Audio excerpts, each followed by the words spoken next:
बच्चों ध्यान से देखिए, वेज प्रश्नावली 8 का पहला क्वेश्चन है।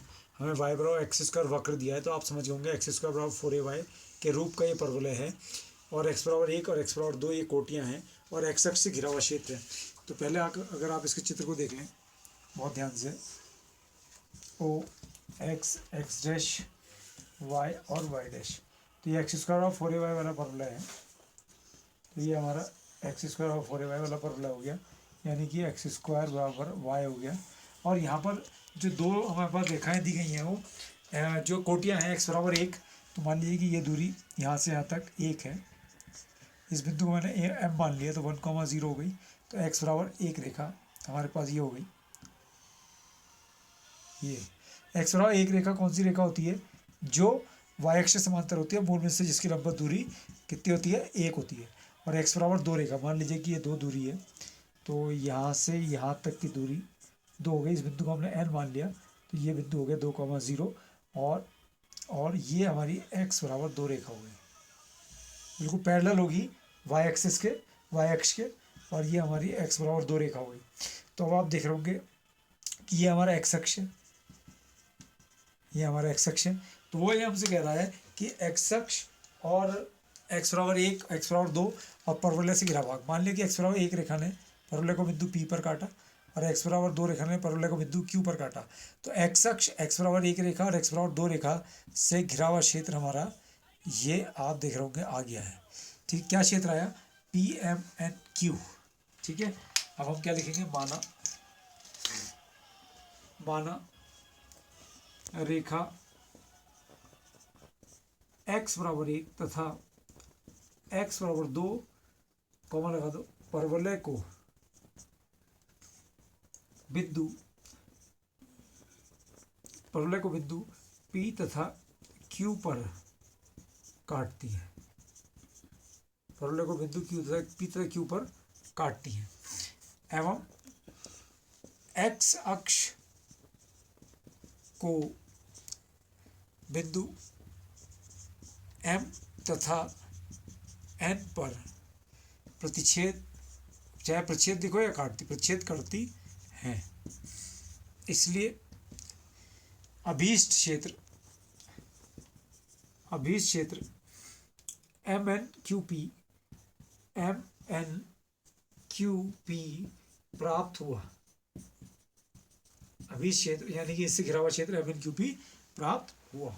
अब आप क्या करेंगे? बिंदु M के निर्देशांक आपको पता चल गया, वो एक्स अक्ष पर है, तो 1,0, और बिंदु N के निर्देशांक 2,0, तो क्षेत्र MNQP का क्षेत्रफल है।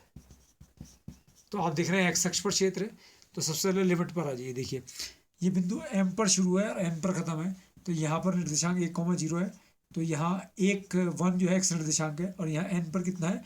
2 है, तो 1 से 2 लिमिट हो गई। और ये एक्स अक्ष पर है, इसलिए y dx, तो लिमिट 1 से 2।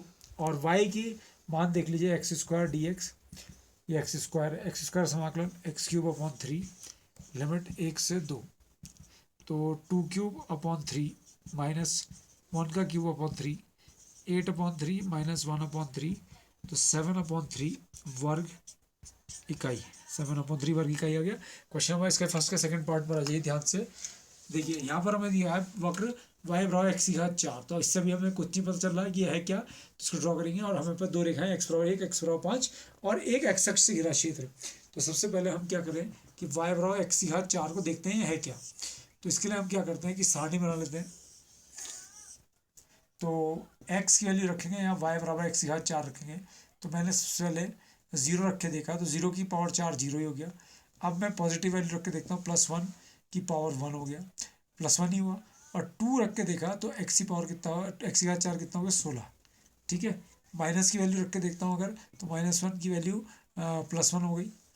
ठीक है, और -2 रख के देखता हूँ, तो -2 की वैल्यू होगी +16, कि जब x की वैल्यू माइनस में है तो भी ये प्लस में ही चल रहा है। तो अगर हम इसको ड्रॉ कर लें, ध्यान से देखिएगा,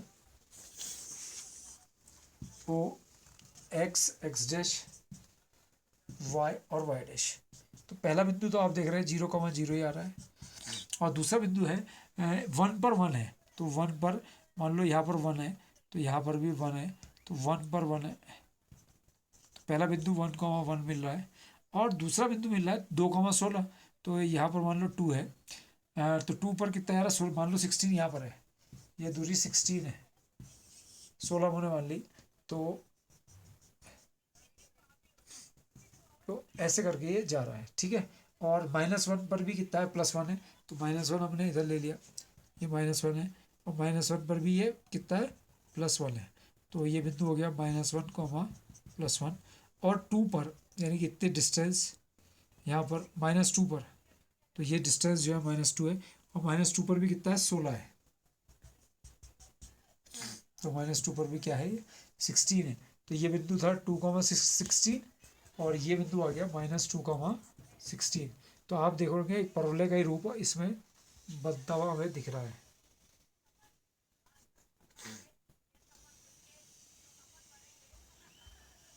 ये तो परवलय का ही रूप हमें करीब करीब बनता हुआ दिख रहा है। तो हमारे पास दो रेखाएं हैं, x=1 है और x=5 है। तो x=1 रेखा तो आप देख रहे हैं ये है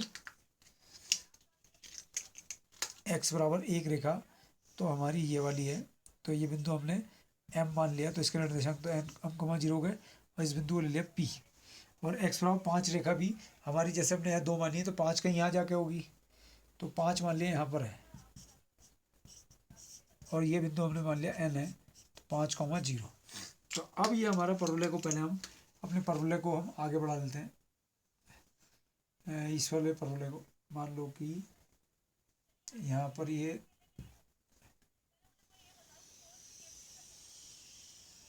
हमारा परवलय हो गया, और ऐसी इधर भी आप इसे ठीक कर लीजिएगा चित्र को, ठीक है। तो यहाँ पर ये हमारा 2,16 बिंदु करीब करीब यहाँ पर आएगा, 2,16, और इसका भी 2,16 यहाँ पर ठीक कर लीजिएगा, 2,16 बनाकर इसको। और ये जो हमारा बिंदु था ये 2 था, यहाँ पर हमारा 2 था, और इधर भी ठीक कर लीजिएगा, चित्र में थोड़ा सा चेंज करना पड़ गया है, यहाँ पर हमारा -2 था। अब हमें फिर 5 दिखाना, हमने यहाँ 5 मान रखी है, तो x=5 रेखा मैं खींचने आ रहा हूँ। तो x=5 रेखा देखिएगा, परवलय को मान लिया इसने, x=5 रेखा ने यहाँ पर काटा, ठीक है, और बिंदु Q पर काटा, मान लीजिए। और ये हमारी रेखा जो है वो x=5 है, ये रेखा हमारी x=1 है। तो अब आप देख रहे होंगे x=1, x=5 रेखा और x अक्ष से घिरा क्षेत्र, कौन सा क्षेत्र घिरा हुआ है आपको अच्छे तरीके से चित्र में दिख रहा होगा कि ये क्षेत्र जो है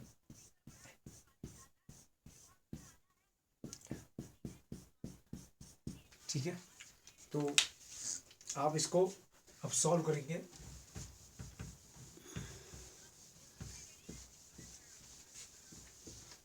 लिखिए, माना x=1, x=5 एवं x अक्ष से वक्र y=x⁴ का घिरा क्षेत्र क्या है, MNQP है, MNQP है। इसलिए क्षेत्र MNQP का क्षेत्रफल तो बराबर इंटीग्रेशन लिमिट। अब लिमिट कहाँ से कहाँ तक है, यहाँ पर आ जाइए। ये क्षेत्र M से शुरू हुआ है और N पे खत्म हुआ है, आप देख रहे होंगे इसको।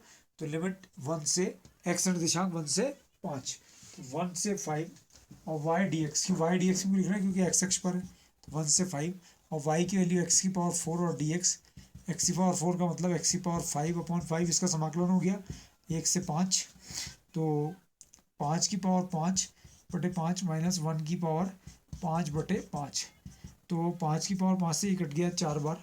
तो आप ध्यान देंगे 5 पंजे 25, 125 पंजे 625, 625 माइनस 1/5, तो ये आ गया 3125 माइनस 1/5, तो 3124/5 और वर्ग इकाई 3124/5 और वर्ग इकाई। एक बार इसके कैलकुलेशन को आप चेक कर लीजिए, अगर चाहे तो आप इसे भाग भी दे दीजिए, 5 छंग 30 हो गया और 5 दूनी 10 और 5 चौक 20, 624.8 वर्ग इकाई।